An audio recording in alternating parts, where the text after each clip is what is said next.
Saudara, PSSI dengan surat keputusannya nomor 641/PGD/82/2 menetapkan penundaan Kongres Asprof PSSI Aceh yang sedianya dijadwalkan Sabtu 24 Februari 2018.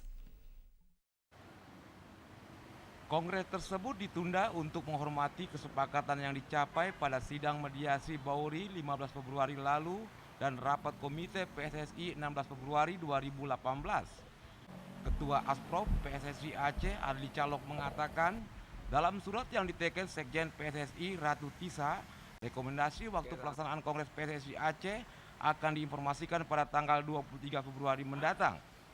Sebagaimana diketahui, Kongres yang sedianya akan dilaksanakan 24 Februari 2018, ada dua calon ketua Asprof PSSI Aceh, yakni Presiden Persiraja Nazarudin alias Degam dan Presiden Aceh United Zaini Yusuf.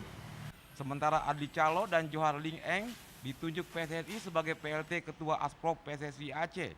Terima kasih kepada PSSI yang telah merespon penundaan dan diharapkan PLT-nya ditarik sehingga tidak ada dualisme kepengurusan. Harapan kita mudah-mudahan dengan keputusan kita berharap supaya aturan yang dibuat yang pertama sekali dan juga statuta PSSI itu harus jalan. Masyarakat pun keinginan begitu. Tidak mungkin tidak ada aturan sesuatu yang kita lakukan. Jadi berarti saya pun juga dan kawan-kawan juga mengharapkan begitu ada satu solusi dan PLT-nya itu memang harus ditarik baru kita damaikan.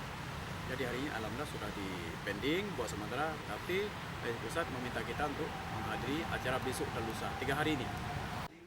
Ali Calok menegaskan Kongres yang akan dibuat oleh PLT kubu lain pada 24 Februari 2018 dinyatakan batal dan besok atau lusa pihaknya akan ke Jakarta untuk menyelesaikan masalah ini.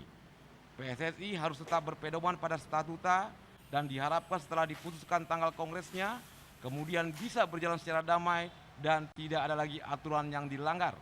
Tim Liputan TVRI melaporkan.